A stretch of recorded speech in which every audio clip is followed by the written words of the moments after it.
nggak ada kita manggil-manggil habaib dari zaman abad-abad 19 itu kita cuma ya guru gitu, guru Junet ya kan, guru TV Al-Waha. Hot Inspiration.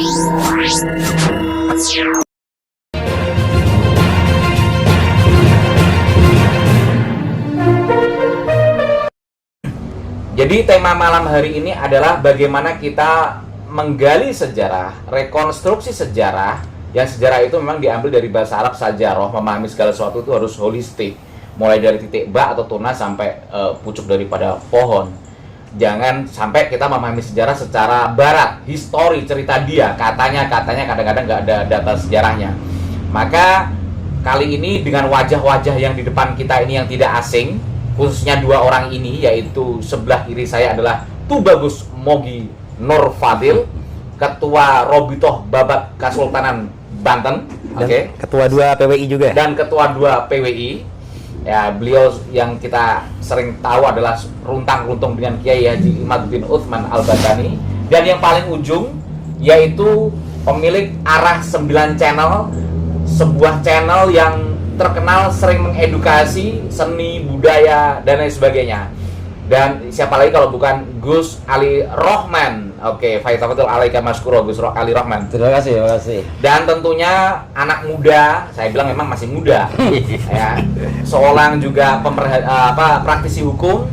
Siapa lagi kalau bukan Wan Nurbek. Beliau adalah Ketua Divisi Hukum Barisan Kesatria Nusantara di bawah kepemimpinannya Ketua Umumnya Gus Rofi Mukhlis. Ya. Selamat datang Wan Nurbek. Selamat datang. Nah, itu adalah anak muda Betawi. Jadi baru-baru ini di channel Arah 9 Channel sudah heboh tentang bagaimana pernyataan Profesor Dr. Mahfud MD ketika lagi podcast dengan Kiai Haji Said Akil Sirot, yang dari Profesor Mahfud MD mengatakan mencuplik, menyitir sebuah sejarah, yaitu ketika Presiden pertama RI, founding father kita, pendiri bangsa kita, pendiri NKRI, salah satunya yaitu Pak Presiden Soekarno, yaitu ketika surat menyurat, kalau nggak salah di ND, nanti kalau saya salah dibenahi, ketika menanyakan tentang komunitas kaum yang bernama Habib, ya bahkan dalam salah satu surat menyuratnya itu intinya Presiden Soekarno itu mengatakan ada celaan itu dalam kurung aib tentang tentang glorifikasi, tentang manusia super adalah keramat lebih dari yang lain, itu tidak nyaman di hati pendiri bangsa. Dan kita ketahui akhir-akhir ini kita sering dengar klaim yang tidak ada sumber datanya, katanya Pak Karno dipanggil Habib tertentu, proklamasi ditentukan oleh seseorang Habib di daerah Jakarta, begitu juga bendera merah putih diklaim sebagai ciptaan mereka. Nah, inilah yang dikeluhkan oleh para bapak bangsa kita kayak Kiai Haji Said Akil Sirot, yang notabene-nya adalah salah satu murid terkasih Kiai Haji Abdurrahman Wahid, dan tentunya juga Prof. Mahfud MD. Nah, dalam rangka untuk menindaklanjuti berita yang heboh ini, dalam rangka National and Character Building, membangun karakter bangsa, bahwa khususnya di daerah Sunda Kalapa atau Jaketra atau Jakarta atau Betawi, ini kita harus memahami bahwa ternyata tidak hanya di tanah Jawa dalam artian Jawa Tengah, Jawa Timur atau Cirebon atau Banten, ternyata Wali Songo itu jejaringnya luas sekali. Selain Sultan dari Ternate Tidore juga nyantren di Giri, nyantren di Ampel, di Betawi sendiri, di tanah Sunda Kalapa sendiri juga ternyata ada kaitannya dengan, apakah ada kaitannya dengan Wali Songo? Nah, terus kaitannya ulama siapa yang ada hubungannya dengan Wali Songo, ulama pribumi Betawi? Jangan sampai ada omongan-omongan kayak oknum di Banten kemarin, oknum seseorang yang mengatakan NU nggak ada hubungannya dengan Banten, kan lucu sekali kan gitu. Nah, langsung saja saya akan serahkan acara ini kepada Gus Ali Rohman untuk mendirijeni atau memandu acara ini. Monggo. Ya, terima kasih Gus Irfan, ini sahabat lama saya. Ya, Usi. Ya. Kalau saya Usi Haji, enggak Bang Usi. intinya bahwa memang kalau berkaitan dengan surat Bung Karno terhadap Kiai Hasan Bandung, istilahnya Hasan Bandung walaupun bukan orang Bandung ya, ketua Persis, itu sudah 2 tahun yang lalu saya angkat ya. Nah, sebenarnya terpenting karena saya ini warga negara Indonesia Madura tapi tinggal di Jakarta. Iya. Ini penting sekali bagi kita, masyarakat Jakarta terutama yang dulu identik dengan nama Betawi ya. Iya. Siapa sih ulama-ulama terkemuka di masa lampau? Sultan Agung, betul. Di tahun 1000 berapa tadi? Sultan Agung maksudnya 1608. Ya, artinya ketika ada serangan ke Batavia itu ya, betul.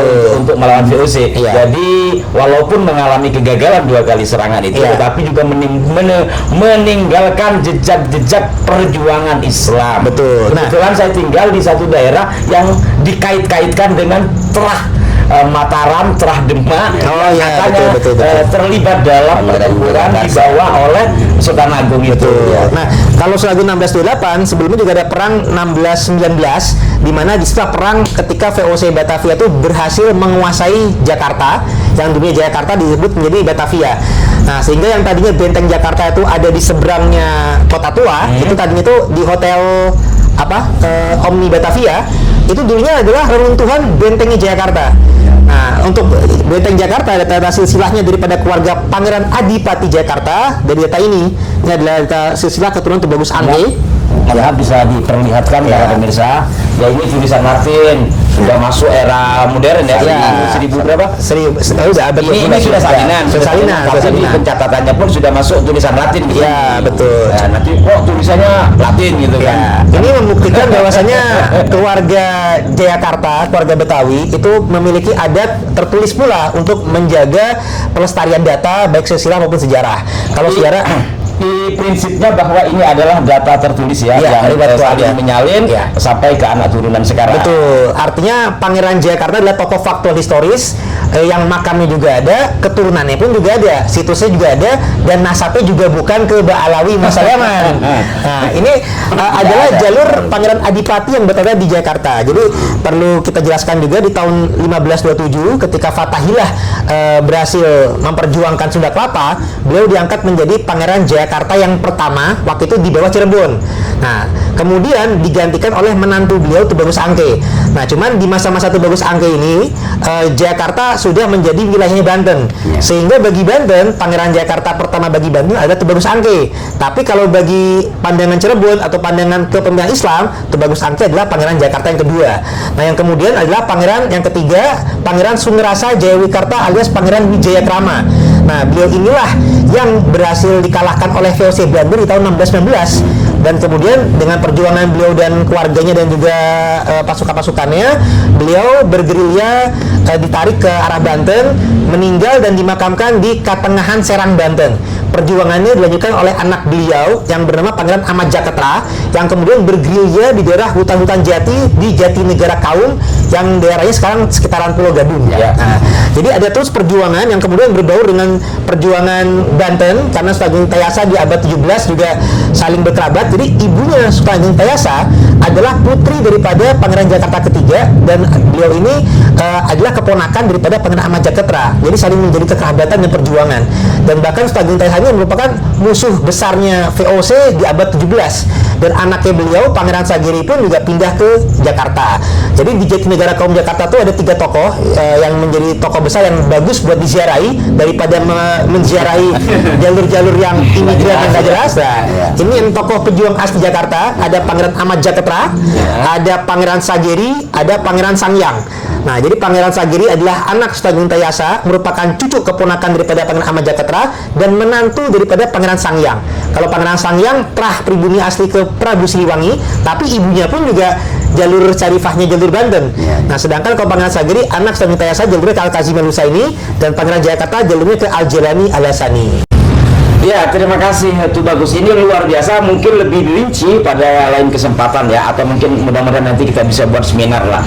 Dan dengan demikian para pemirsa jelas semuanya ini. Kalau nanti ada yang mengait-ngaitkan kepada kita, sekali lagi tidak anti, tetapi bahwa fakta sejarah seperti itu. Gus Irfan barangkali. Oh ya, makasih Gus Abdurrahman. Jadi gini, itu bagus, menarik sekali.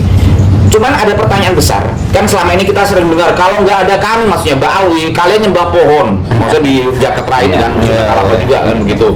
Terus kaitannya kok bagaimana kaitannya ujuk-ujuk kok sebagian orang Betawi, saya bilang sebagian ya, tapi banyak juga, itu kok memuliakan Habib Utsman bin Yahya yang notabene pernah dapat medali dari Belanda, termasuk menantunya yaitu Habib Ali Kuitang yang juga dapat medali lebih dari mertuanya, dapat medali 2. Nah ini kok bisa sampai ke situ kenapa? Padahal berarti dapat 2.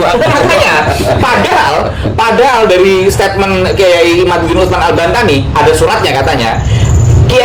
Habib Utsman aja ngemis-ngemis ke Syekh Nawawi, yang Syekh Nawawi ini adalah muridnya dari Syekh Junaid Al-Batawi, itu untuk kitabnya bisa diterbitkan ke Hijaz saja ditolak sama Syekh Nawawi karena nggak mutu. Betul. Saya dapat info dari Gus Ali, kitabnya itu tipis-tipis. Cuma karena dekat sama Belanda, Enggak, beliau punya percetakan. iya karena dekat sama Belanda juga mungkin ada modal gitu aja, jadi lebih enak kan. Betul. Nah ini kok ujung-ujung bisa ada ini gimana? Mengklaim menyebarkan Islam di tanah Betawi, gurunya para ulama Betawi, gimana ceritanya ini? Baik, sebenarnya sudah diungkap sendiri ya. Jadi ada 3 faktor. Tadi yang pertama kedekatan dengan penguasa atau penjajah. Yang kedua juga punya percetakan. Yang ketiga memanfaatkan kebaikan para pribumi Nusantara yang ramah tamah, yang suka berbaik sangka, di mana mengaku sebagai keturunan atau cucu Nabi, dan wajahnya pun juga masih ngarap.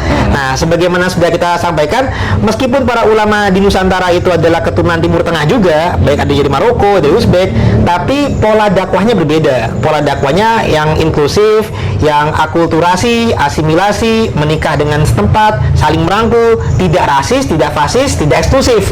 Nah, sedangkan yang jalur tersebut, mereka ada kasta menjadi kelas 2 di dunia Nusantara kita ini, di mana kelas 1-nya adalah dari pemerintah Eropa, mereka kelas 2, dan pribumi dijadikan kelas yang ketiga.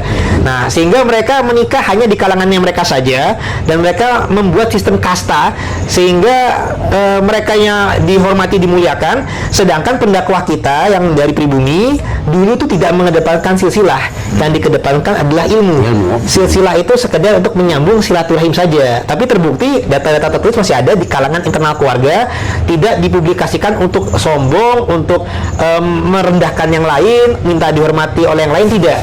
Disimpannya buat kepentingan keluarga, sekedar silaturahim sesuai dengan hadis Nabi. Ta'lamu min atsabikum atasil Nabi arhamakum. Jadi untuk menyambung silaturahim saja. Dan saat itu orang-orang Betawi itu ya sangat tajam dan hormat sama para ulama. Betul. Nah, sehingga nih apalagi ulama yang mengaku cucu Nabi kan, mencari keberkahan, sehingga mereka menginginkan kepada Utsman bin Yahya. Cuman perlu kita tampilkan, jelaskan juga, di masa itu ada ulama Nusantara yang berani mengkritisi Utsman bin Yahya, yakni Syekh Nawawi, murid daripada Syekh Junaid Al-Batawi. Lalu saat itu Betawi nggak begitu terlalu ini sama Habib ya. Biasa aja. Kita tuh dulu panggilnya tuh sama ulama-ulama kiai-kiai itu guru. Itu betul. Nggak ada kita manggil-manggil Habib dari zaman abad 19 itu kita dipanggil ya guru gitu. Guru Junaid ya kan, guru Mansur, guru Amin, Marzuki, guru Amin, termasuk guru Naim Cepete gitu. Kalau Kuitang, Ali Kuitang dipanggilnya guru apa Habib? Nggak ada, kita dulu gini, pada saat zaman eranya Soeharto pun dipanggilnya itu Kiai Said. Jadi orang-orang Arab itu dikenalnya Said. Baik, terima kasih semuanya, ini sangat berharga dan mohon masukannya yang konstruktif para pemirsa, yang secara prinsip semua sebenarnya sudah ada di buku yang saya bawa ini, yang pada dasarnya bahwa memang kebaikan kita ini kerap kali dimanfaatkan, dan pada saat itu peta politik ya, ini ada hasil penelitian politik Islam India Belanda, ini buku disertasi doktoral Agus Minto, yang intinya itu tadi kembali apa yang disampaikan oleh Tubagus Mugi Nur Fadil. Maka dari ini tumbuhkan kesadaran kita, tiada untuk membenci, Gus Irfan, ya, bahwa ya semua menjadi keluarga bangsa, tetapi kita proporsional di dalam menilai. Kalau saya secara pribadi jujur, ketika di Jakarta, saya akan ziarah kepada yang punya Jakarta. Siapa? Pangeran Jakarta. Itu ya. Kalau saya begitu dari awal, karena pesan kiai saya seperti itu. One Back puas ya, jadi diskusi ini kenapa terjadi awalnya memang keluh kesah saya dengan One Back. Gimana One Back? Ada closing Ya statement? kalau saya kan tahunnya Habib itu kan ya pada era-era sekarang aja, terutama pada saat reformasi ya kan, tahun 2000-an lah lebih masifnya itu ada majlis-majlis para habaib itu kan, mulai ada konvoy gitu. Jadi Nah, yang pada disampaikan beliau ini sudah saya wawancarai tahun 2000. oh, iya. Dulu itu nggak ada terlalu berlebihan. Nggak ada, biasa Jadi aja. menjadi sesuatu itu memang dipoles belakangan. Ini versi Dan orang-orang biasanya berkuah. dulu kalau untuk kalangan Ba'alawi itu dia tukang baca ini ya, rawi. Iya, langganannya dibaca karena suaranya yang bagus. Terima kasih. Mudah-mudahan nanti kita bisa lanjut lebih lugas lagi. Dan para pemirsa sekalian, demikianlah dari kami terkait dengan sejarah. Kurang dan lebihnya mohon diberikan masukan di kolom deskripsi. Sampai jumpa. Wassalamualaikum warahmatullahi wabarakatuh. Waalaikumsalam warahmatullahi wabarakatuh.